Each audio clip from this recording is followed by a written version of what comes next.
Bonjour chers amis, nous nous retrouvons pour l'étude de la paracha de la semaine. Nous avons cette semaine la paracha de Balak et nous allons donc étudier, résumé des 7 montées de la paracha. Et nous allons tout de suite commencer par la première montée.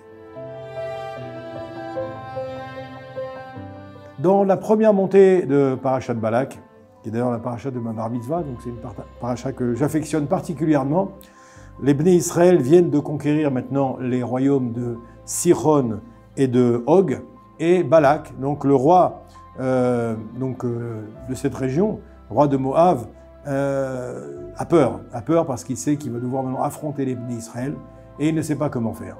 Alors il va aller s'enquérir des services de Bilham qui était le prophète des nations, personnage extrêmement puissant, et donc demander à Bilham de pouvoir, d'une certaine manière, régler le sort des Bnei Israël en allant les maudire, parce que Bilham était connu pour avoir une force de la parole extrêmement importante, particulièrement dans le mal.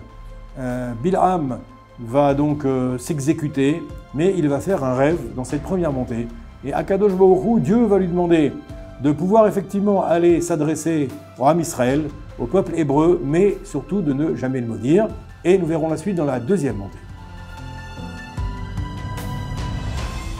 Dans la deuxième montée de la paracha, le prophète des nations, Bilham, revient vers Balak avec une mauvaise nouvelle, puisque finalement il lui annonce qu'il refuse la mission qui lui a été demandée. Et donc Balak, force d'insister, va lui envoyer des personnages encore plus éminents pour lui demander à nouveau de pouvoir aller exécuter cette sombre mission d'aller maudire le clan Israël. Et Bilham va donc à nouveau demander à Akadosh Baruch Hu, toujours pendant la nuit, de l'autorisation à Akadosh Baruch Hu, et Dieu va lui permettre d'aller exécuter cette mission, mais avec des conditions que nous allons découvrir dans la troisième montée. Dans la troisième montée de la paracha, Bilham se lève de bon matin, il va sangler lui-même son ânesse pour aller donc maintenant rencontrer les émissaires de Balak et, d'une certaine manière, exécuter la mission qui consistait à aller maudire le clan Israël. L'ânesse de Bilham, une ânesse tout à fait particulière, va refuser de poursuivre son chemin, va s'arrêter en chemin, et vous connaissez cette fameuse histoire où Bilham va maintenant frapper son ânesse au point que, à un moment donné, son ânesse va lui parler.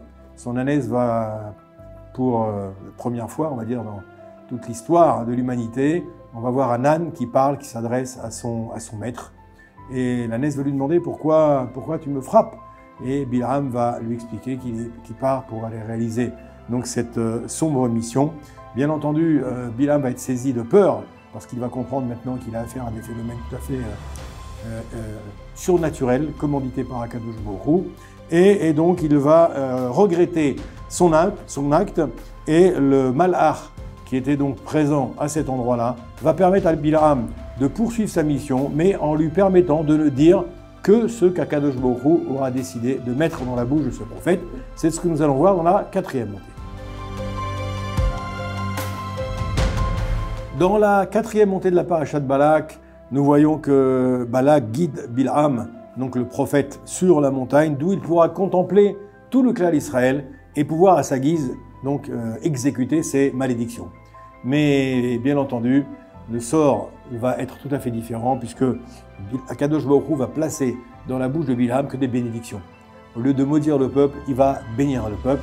Bien entendu, ça va mettre Balak, le roi de Moab, dans une colère noire, mais Bilham, encore une fois, n'aura pas d'autre choix que de proférer les paroles qu'Akadosh Baruch Hu a mis dans sa bouche. Et nous allons voir la suite dans la cinquième montée.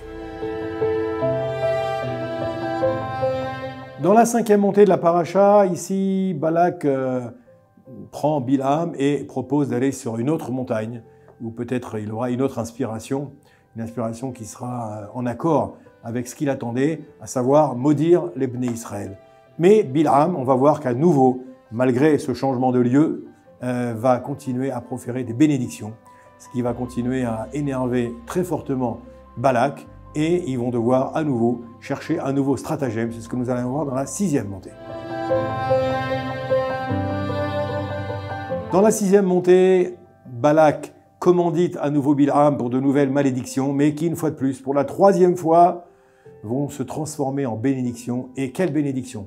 Les plus belles bénédictions peut-être de toute la Torah. Matovo o alecha Yaakov, mishkenotecha Israël, va dire Bilam, comme elles sont belles. Tes tentes Yaakov, Jacob et tes demeures Israël. Il va contempler leur âme Israël, il va faire des louanges extraordinaires.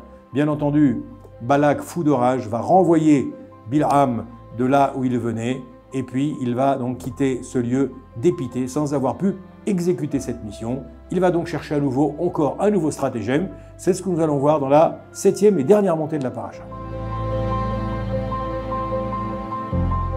Dans la 7e montée, dernière montée de la paracha, Bilam annonce à Balak qu'il va donc repartir donc dans sa contrée lointaine, n'ayant pu exécuter finalement l'ordre de Balak, et il va quand même par prophétie annoncer à Balak que prochainement les Béné Israël lui feront la guerre. Ils feront également la guerre à Amalek et également la guerre aux Cananéens. Les Béné Israël vont s'installer dans la ville de Chittim, dans la région de Chittim, et malheureusement là-bas, ils vont se laisser aller à la débauche, ils vont se laisser aller à l'idolâtrie avec les filles de Moab. La colère d'Akadosh Baruch Hu va s'enflammer, et à ce moment-là, un personnage qui s'appelle Zimri, qui était le prince de la tribu de Shimon, va donc malheureusement entrer dans le camp avec une Midianite, donc une étrangère, et va se laisser aller malheureusement à des actes de débauche. Pinchas, qui était sur place, le petit-fils d'Aaron à Cohen, va alors pénétrer dans la tente et va les tuer les deux, les transpercer les deux de son javelot littéralement. Et donc on va à ce moment-là, cet acte héroïque de la part de Pinchas va faire cesser une épidémie qui avait commencé à sévir dans le clan d'Israël, qui avait fait déjà 24 000 morts.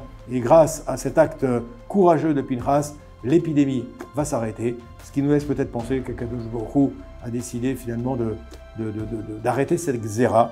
Et Bezrat Hashem, on vous souhaite Shabbat Shalom pour se retrouver pour une prochaine paracha la semaine prochaine.